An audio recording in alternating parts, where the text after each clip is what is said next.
முதற்கண் வணக்கம். இந்த ஏலகிரி மலை ஒரு பிரபலமான ஒரு சுற்றுலாத்தலம்.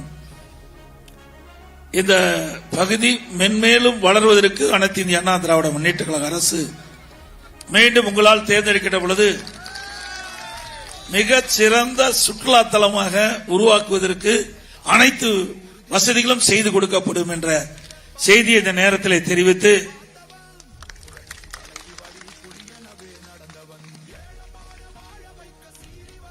நான் மலைவாழ்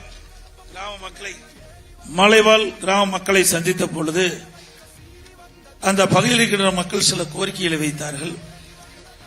இந்த ஏலகிரி ஊராட்சியிலே 14 கிராமங்கள் இருப்பதாகவும் 14 கிராமங்களில் பல்வேறு சாலைகள் பழுதடைந்திருப்பதாக, அந்த சாலையெல்லாம் அதிமுக ஆட்சி வந்த பிறகு நல்ல தார் சாலையாக அமைத்துக் கொடுக்க வேண்டும் என்று கோரிக்கை வைத்திருக்கிறார்கள். அவருடைய கோரிக்கைகள் முழுமையாக அதிமுக ஆட்சி அமைந்தவுடன் நிறைவேற்றி தரப்படும். நல்ல சாலை வசதிகளை செய்து தரப்படும். அதேபோல அம்மாவுடைய அரசு இருக்கின்ற பொழுது அம்மா மினி கிளினிக் தமிழ்நாடு முழுவதும் 2000 அம்மா மினி கிளினிக் திறந்தோம். இந்த 14 மலை கிராமங்கள் இருக்கின்ற இந்த பகுதியில் மேலும் இங்கே ஒரு அம்மா மினி கிளினிக் இந்த பகுதி மக்களுக்கு அங்கேயே சிகிச்சை அளிக்கக்கூடிய ஒரு வாய்ப்பை உருவாக்கி தர வேண்டும் என்று கோரிக்கை வைத்திருக்கிறார்கள். அந்த கோரிக்கையை ஏற்று அம்மாவுடைய அரசு வந்த பிறகு அம்மா மினி கிளினிக் ஒன்று அமைத்துக் கொடுக்கப்படும். அதேபோல இங்கே மலைவாழ் மக்கள் அதிகமாக வாழ்கின்ற பகுதியாக இருக்கின்ற காரணத்தினால ஏற்கனவே அனைத்து இந்திய அண்ணா திராவிட முன்னேற்ற கழக அரசு இருக்கின்ற காலகட்டத்தில் 7.5% உள்ளிட ஒதுக்கீடை கொண்டு வந்து அதன் மூலமாக அரசு பள்ளியில் படிக்கின்ற மாணவ செல்வங்கள் இந்த இடஒதுக்கீட்டின் மூலமாக தேர்வு செஞ்சு இன்றைக்கு மருத்துவக் கல்வி கிடைக்க ஒரு வாய்ப்பை உருவாக்கி தந்தோம்.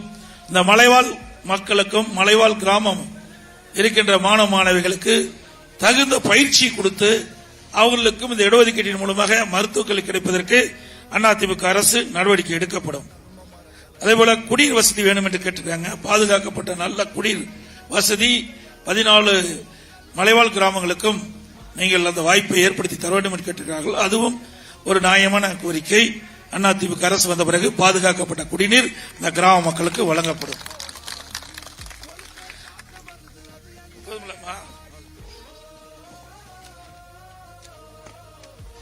அதிமுக அரசாங்கத்தை பொறுத்த வரைக்கும் ஏழை எளிய மக்களுக்கு ஏற்றம் பெற வேண்டும். ஏழை மக்களுக்கு தேவையான திட்டங்களை கொண்டு வந்து அதன் மூலமாக அவர்கள் பொருளாதார மேம்பாடு அடைய வேண்டும் என்ற அடிப்படையில் தான் பல்வேறு திட்டங்களை கொண்டு வந்து அதிமுக ஆட்சியை நிறைவேற்றினோம். குறிப்பா ஏழை மக்கள் என்று சொல்கின்ற பொழுது பல பேர்களுக்கு வீடு இல்லாமல் இருக்கிறது, சில பேருக்கு வீட்டு மனையே இல்லாமல் இருக்கிறது. அப்படி இந்த மலைவாழ் மக்கள் பகுதிகளை கண்டறிந்து அந்த மக்களுக்கு அரசாங்கமே அற்புதமான காங்கிரீட் வீடு கட்டி கொடுக்கப்படும். அதிமுக ஆட்சி வந்த பிறகு ஏற்கனவே காங்கிரீட் வீடு அரசால் கட்டி கொடுக்கப்படுகிறது. இருந்தாலும் இப்பொழுது மீண்டும் அதிமுக ஆட்சி வழங்குகின்ற பொழுது இந்தியாவிலேயே பிரம்மாண்டமான காங்கிரீட் வீடுகள் ஏழைகளுக்கு தரமாக கட்டிக் கொடுக்கப்படும். அதே போல ஏழைகளுடைய இன்றைக்கு கிராமப்புறமாக இருக்கின்ற காரணத்திலே அவர்களுக்கு உபத்தொழிலாக கால்நடை வளர்ப்பு, அதற்கு விலையில்லா கறவை மாடுகள், விலையில்லா ஆடுகள், இதையெல்லாம் அந்த மக்களுக்கு கொடுத்து அவருடைய வாழ்வாதாரத்தை ஏற்றுவதற்கு நடவடிக்கை எடுக்கப்படும். அதோட கூட்டுறவு சங்கத்தின் மூலமாக அவர்களுக்கு தேவையான நிதி உதவி கொடுத்து சுயநிதி குழு மூலமாக சுயமாக அவர்கள் தொழில் துவங்குவதற்குண்டான நடவடிக்கையும் அதிமுக அரசு வந்த பிறகு நடவடிக்கை எடுக்கப்படும் என்ற செய்தியை இந்த நேரத்தில் தெரிவித்து, விலைவாசி கட்டுப்பாட்டுக்குள் வைப்பதற்கும் அதிமுக அரசு நடவடிக்கை எடுக்கும். என மலைவாழ் மக்கள் பெரும்பாலும் ஏழை மக்கள் விலைவாசி உயர்வால் கடுமையாக பாதிக்கப்பட்டிருப்பார் என்று மனு கொடுத்திருக்கின்றார்கள். விலை கட்டுப்பாட்டுக்குள் இருப்பதற்கு அதிமுக அரசு வந்த பிறகு அதற்கும் நடவடிக்கை எடுக்கப்படும் என்ற